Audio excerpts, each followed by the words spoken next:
Okay, welcome back, Shisha Sito. Today, unfortunately, without Shisha, but we're still here, in-person interview here in Dubai.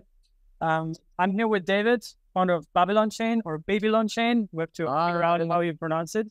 And of course, Mikkel from Persistence. So, so Mikkel is based here, OG, early adopter in Dubai. But for David, it's the first time here, right? Yeah, first time in Dubai.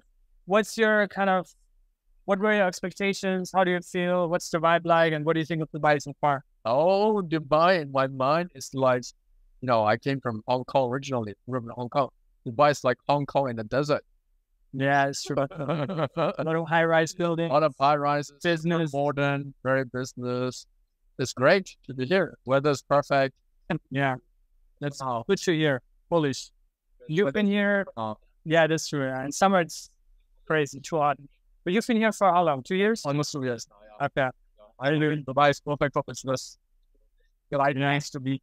Obviously, it would be a lot more than if we had more Cosmos builders. But I started seeing more teams coming to Cosmos. My kids here obviously now making big difference to the ecosystem. They are excited. Yeah. Now we have to work on getting David here. So at least Charlene is already here. So part of the Babylon is already here. Charlene is here, yes. But yeah, so I think, David, last time we talked, obviously we met at customers and everything, but I think on the channel we talked over a year and a half almost. And I think back then the narrative or kind of the purpose of Babylon was more behind time sending and leveraging Bitcoin security for Cosmos chains. So, but now there's this whole launch and hype around Bitcoin staking, basically like enabling BTC as an asset to be staked. And to secure POS chains. So can you maybe like give a quick TLDR of like the, past 1.5 years last time since we talked? Yeah, so great. It's been a while since we talked. Way back. So last time we talked, it was, we were building the time stamping technology.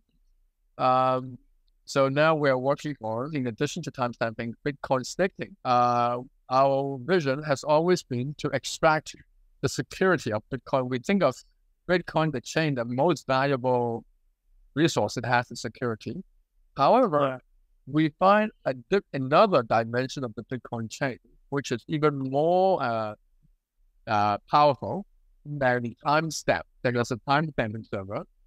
And this resource is the 800 or 900 billion asset itself. Huge asset, right? The biggest asset in the crypto ecosystem, but highly unutilized. Highly unutilized. Most people hold Bitcoin in the wallet, never use it. So we thought, hey, there is actually one very, very good use case for Bitcoin that has not been explored, which is to use it as a staking asset. All proof of stake chains like Cosmos chains, Ethereum, there's a very natural use case. The first use case is staking. But Bitcoin doesn't have this use case because Bitcoin is a proof of work chain. So we thought, okay, Bitcoin is proof of work, but if it's used to secure other chains, then it can be used as a staking asset. So that's how we got thinking about it in the beginning of last year. But the challenge is that Bitcoin doesn't have a smart contract. So it's very hard to program this staking contract, this slashing mechanism onto the Bitcoin chain. And we, after thinking for this for quite a while, we figure out some cryptographic trustless methods to do this staking. And that's how we came up with this Bitcoin staking protocol. What's the reaction from the Bitcoin core community? Because now we're in Dubai here, there's also the Satoshi Roundtable event. So I'm sure there's a lot of Bitcoin OGs and like even maxis maybe. Yeah. What do you think about it? Yes, we were all prepared for, any attacks and the hate mails and everything, but also all the response have been quite positive. So, for example, we ran a session in the Satoshi Roundtable. Many people showed up. And no attacks. No Bitcoin maxi came and trashed our concept. And I think what we're saying is, look, we are not proposing any change to the Bitcoin chain. The Bitcoin chain remains as simple and highly secure as it is. We are just adding a new use case to the Bitcoin. And anyone with Bitcoin can opt into it. We're not requiring everybody or all the miners to run it through the protocol and do this. So I think this kind of opt-in ability is what makes the protocol attractive in my mind. Yeah, it's probably because there's obviously a lot of like backlash against like inscriptions and BRC20s on Bitcoin, because that's something that it's more like opt out, right? Like you have like you don't need approval or like build something around it. It's like using the Bitcoin protocol for something else that's just like, you know, a store of value or BTC asset. So I think that makes sense, like to like differentiate the two. I think that's very important to understand. But so with persistence, you guys are, I mean, we also talked about this a lot, like different shared security models. Atom shared security went live. I think there was a time when you also explored using that for persistence. But what precisely is the talks you guys are having? What are you interested in from the persistence side in the Babylon technology? So, like David mentioned, you know, BTC is a $800 billion asset class. So, and within crypto, it's the largest asset, and it's going to remain that way for a very long time. If persistence is to be the hub for liquid staking, which targets all peers chains, then it should actually be borrowing security from a chain that is not a peers chain to begin with, and it's probably the largest, you know, security provider. Also, the fact that if you look at any other peers assets, it's a lot more volatile, because you have a chain secured by economically secured by an asset that is volatile may not always be a good thing. You want a less volatile asset securing your chain. So that's kind of why we got super excited by security launch. And obviously, Tushar, myself, we are all Bitcoin maxis ourselves, and you know, it makes a lot of sense for us to think about having your chain secured by BTC, having BTC stakers have skin in the game on persistence security, you know, on rewards, the token. So that's kind of how we are looking at this, and obviously, you know, big fan of payment and the work they're doing. So, can you, David, maybe explain like how would that work? Like, let's say persistence, they want to kind of use Bitcoin security to secure their chain. You just explained how you're not trying to like change the Bitcoin protocol, but you're trying to build a new chain, the Babylon chain, which is a Cosmos-based chain that would kind of facilitate that connection between persistence chain and Bitcoin. How does that exactly work? Yeah, so there are a few things in this technology that I want to explain a little bit about. The staking is maintained on the Bitcoin chain.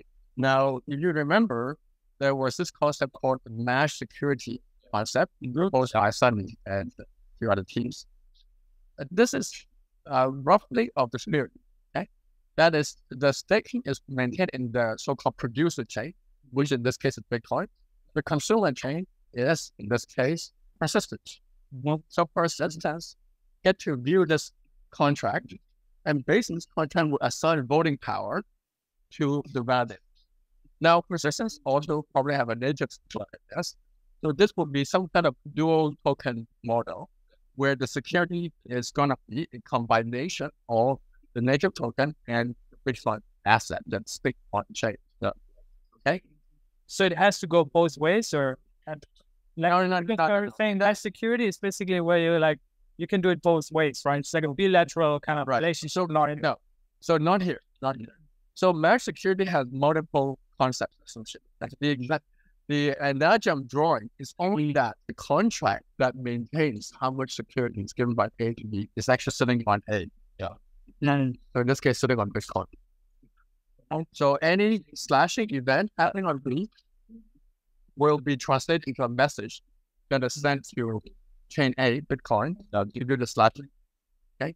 So in a mesh security, this is done through a smart contract. Bitcoin doesn't have a smart contract, so we do it through a cryptographic method that replaces the smart contract. Okay, so that's number one. Now the second question is, what's the role of Babylon? Well, the role of Babylon, I believe persistence is already timestamped to the Babylon chain, right?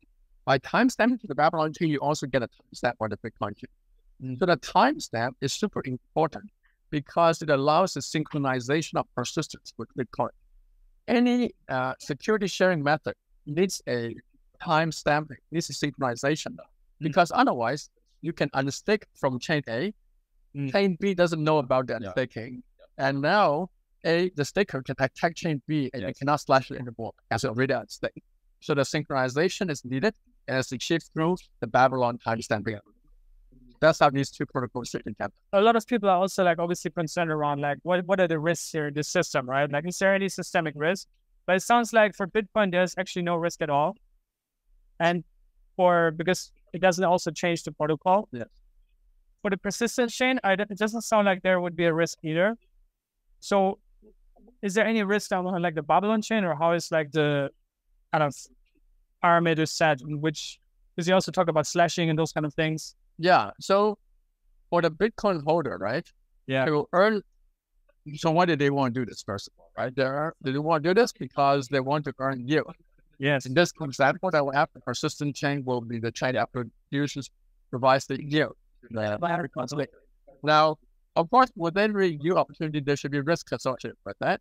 And here, the risk is the slashing risk, which is the standard risk for POS chain. However, if the values are run properly, then this should be a very minimal risk. So this is one thing good about staking as a use case, is that staking is typically a relatively low risk use case for the staker. And I think the parameters for slashing would remain the same that exist on the persistence chain. So if it's a downtime penalty slashing, it's fairly minimal. If it's a double slash event, then obviously it's a lot more. But that risk is quite low, right? We haven't seen too many double slashes in the last persistence chain. Okay, so I made a lot of content also around the launch of EigenLayer and like this whole concept of restaking and like shared security and those kind of things. And I think also that there's going to be a huge kind of restaking season this year in crypto. Like, our crypto is always about narratives and hype and everything. And EigenLayer is obviously a huge, well-known project, especially in the Ethereum community. But there's also like a relationship that you have with Sriram, the founder of EigenLayer, right? Yes. Before crypto, or before EigenLayer at least. Before crypto. So how are you related with him? I'm on relationship with them. Yes. The corrections you have with him. We actually have some relationship. The relationship is kind of like an academic heritage. So, maybe the audience may or may not know. So in addition to being Crypto David, I have another career as a professor. Academic David. That's my other side job. So sure, I knew from before because his PhD advisor was my first student, PhD student. And so that's how we were connected. And what year was that? What year was that when I knew him? Yeah. When I met him. It was around 2010. 2010. Yeah, many years ago. Yes, I'm not young. I know what you're thinking. That means your experience. Yeah. You know your stuff. Yes. And so sure, when he graduated, I became do research with me. At that time I was at Berkeley. So he spent 2 or 3 years doing research with me before he became a professor himself. Before he did EigenLayer, he was a professor at the University of Washington. I didn't know that. Yeah. Okay. And then you also did you also meet Sunny at that time, because he was at Berkeley, right? Sunny, no, I met him after I became Crypto David. Okay. I met him as a Crypto David. And what year did you become Crypto David? What year did I become Crypto David? About 2. So I got into the blockchain space about 5 years ago. I mainly do research in blockchain. Yeah. And then 2 years ago, I started Babylon, and that's how I met all these interesting people like CryptoCito, Sunny, Zach as well. Yeah. And Nice. Okay, yeah. But I think it's very interesting to hear that backstory of Sriram and EigenLayer, Babylon.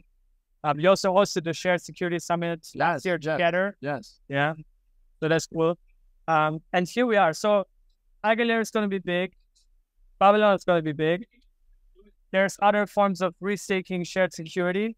Can you maybe explain from your perspective as crypto OG David, what are you so excited about this whole kind of restaking category, and what use cases it can unlock? Yeah, so I think the concept of shared security is that, as Matteo already mentioned, that it's very expensive to use your native token to bootstrap your own security. Instead of doing that, you should really change and focus on their own use cases, their own application. In the case of persistent liquid staking, in the case of osmosis, it would be a DEX, etc.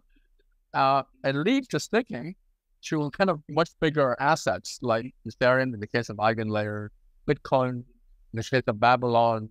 Yeah, and I think that's the model. Like, I mean, even the Cosmos Hub follows a similar model. Yeah, because the Cosmos Hub is also a big asset within at least within the Cosmos ecosystem, and there's a good security sharing asset. So yeah, so I view like you have a small number of sources of security, and then your power with a lot of blockchain, so that the blockchain can focus on the use case of driving economy. Right.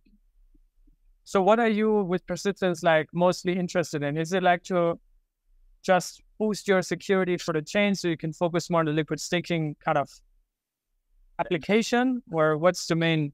Actually, so if you think about it, we've been overpaying for security for a while. So especially as a new chain, when you launch, you have to have higher inflation to like pay out validators. Validators won't be willing to secure your chain if they don't see enough upside or if they don't even make even on their costs, right? So the first thing is you start paying them with inflation. And every chain you look at today in Cosmos probably has high inflation, except a few maybe. If you think about DYDX, it's just real revenues in USDC. That's probably the only chain I can think of which is not, paying out for security in the native zone, which is expensive. Now, the thing with persistence is what we've always wanted to know is build like a real ecosystem where we focus on applications, but applications focus on liquid staking only. When we think about liquid staking, obviously restaking, shared security is a big part of it. Because what are we seeing in the ecosystem, let's say the EigenLayer ecosystem? There's a bunch of people who are building on top of EigenLayer where they then do restaking of, let's say, LST. You have STETH, you have RETH, you have like 12 ETH, all these other ETH tokens then locked up again to secure other applications to active validated services. So from our perspective, like if you think about restaking, it's probably one of the most hyped up narrative, but also one of the most useful narratives. Cosmos has always been at the forefront of innovation, like interchain security is restaking. But the thing is, it's native restaking. There is no locking up of your atom in two different places. Yeah.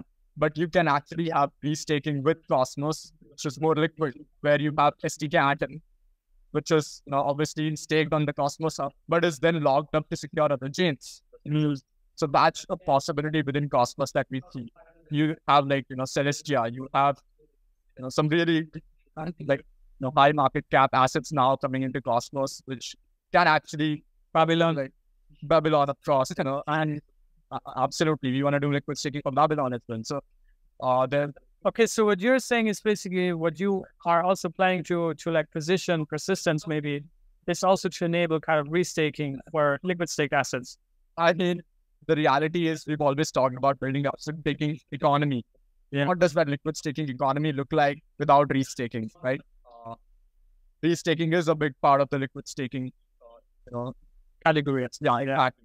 It's built on top of this thing. So something for us to look into. But from our perspective with Babylon, especially the fact that we can pay out lesser in the native token or having our chain even more secure, it's very fascinating. Yeah, so since we're talking about liquid staking, I'd like to mention one point, which is a liquid staking at different level, right? We know of there are projects that are interested in, just like they're part of interested in building on top of EigenLayer. There are also projects interested in building on top of Babylon to do liquid staking for Bitcoin, right? So the Bitcoin is locked on the Bitcoin cake on our protocol, and people want to do liquid. And then they want to connect the liquid staking to other chains, and the natural other chains are the ones that receive Bitcoin. Because who wants to inject liquidity into a chain which is not secure? No one wants to do that. So it's like, you go into a country, you have a good defense, good safety, like Dubai, very safe place, then you can inject liquidity there. Yeah. If the banking system is no good, money get lost easily, no one can invest the money. Thanks. So that's another fundamental. When STK BTC which you have to talk to David after and see how that gets. But I feel like, I think, you know, when I met you also for the first time, like a year and a half, 2 years ago, was when we first talked, you know, before recording the video with Saki. I feel like this concept was so like unheard of. And I think even today, like a lot of the kind of potential use cases of what Babylon would enable are unexplored. Yes. Where do you see yourselves? Like, I mean, obviously you guys have been working on this for like the past 2 or 3 years, right? Yeah. Years before, ever since your Crypto Davids. Yeah. But where do you see like this whole kind of rabbit hole going? What's the end game? What's the end game? You know, the thing is, right? You think about working with the Bitcoin chain as a source of security. The biggest advantage, of course, is the reputation, the huge asset class of Bitcoin. Okay, but the drawback is really the lack of programmability. So a lot of the work that we do ourselves at is to do for cutting edge research. To exactly make it more and more programmable. Because, for example, if you want to program different slapping conditions, then to enable that requires research and innovation. So we view our team kind of focusing on that. And then like others, they'll sort of products on top of the protocol. And I think that's our value added to the ecosystem, honestly speaking. Will Bitcoin ever implement proof of stake? Now, okay. Now, I was telling you that at Satoshi Roundtable, people were rather friendly to the concept of Bitcoin staking. Okay. One of the reasons why they're friendly is because the staking, they want to clarify, it's not staking. It's not securing Bitcoin chain. It's to secure on other chain. Yeah. Now, your question, though, touches on a very sensitive point. Yeah. So I would like to, in America, I would like to take the Fifth Amendment as the Fifth some amendment, which basically states I have the right to remain silent. Okay. And not incriminate myself. But okay, so maybe in a different, from a different angle, what would, like, how would it affect Babylon and kind of your vision if the Bitcoin maxis would ever say we have to implement proof of stake? Yeah, so if they implement proof of stake, then the Babylon protocol would be one natural way of providing staking, because honestly speaking, Bitcoin staking can secure any chain. Yeah. Well, it can secure Bitcoin as well, or provide supplementary security to Bitcoin. So if they go that direction, you know, one thing about Bitcoin community, right? They think of other chains as kind of like a laboratory for Bitcoin. So Bitcoin is a very secure chain. They don't want to mess around with it. Changes are very slow. Yeah. So the new things, the innovation happening in other chains, but they do those experiments. For example, layer 2, L2 development is mainly happening on Ethereum. But now people bring back that into Bitcoin. So you can, a protocol like Bitcoin staking is a very successful protocol. Then maybe one day one can think of that, using that to supplement the security budget of Bitcoin. That is not out of the question. So you people go that direction. That could be one way from that direction. Okay, so final question. Obviously, you know, you've been tracking the creation of Babylon over the years. Now, I think we're in a big phase of the markets. A lot of people are coming back in. There's a lot of excitement, a lot of builders, a lot of events. So where do you stand right now with the projects, and what's kind of the next steps in the road to mainnet? Yeah, so we're launching our testnet, Bitcoin staking testnet. So last year, in February, we launched a time stamping testnet.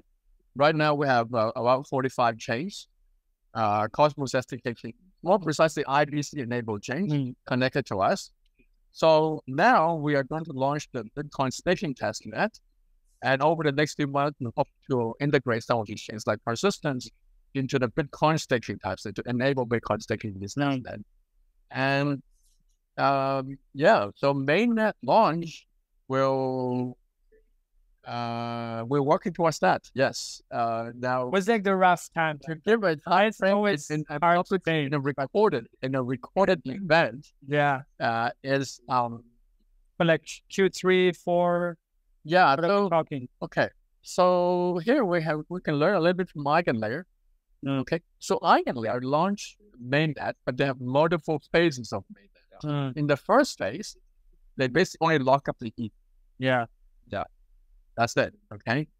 And so you can imagine multiple phases of launch. In the first phase, perhaps we can launch Babylon protocol running on the Babylon chain, get out the security. And then in later phases, we can bring other chains of the ecosystem into the mainnet.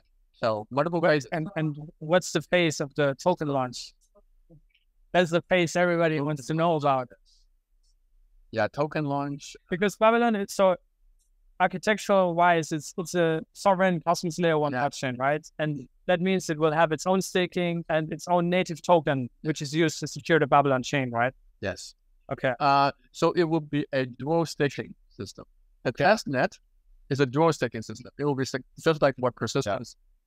Because we believe a dual staking system is a pretty common needs for many chains. Because you have your own tokens and you have a larger asset. So I think it's a good combination. So we want to do that for Babylon as well, because we want to use it as an example for other chains. It allows you to have that sovereignty and also have like larger security. So yes. Okay. Do we have any final words? Anything maybe from your side? Since what's next?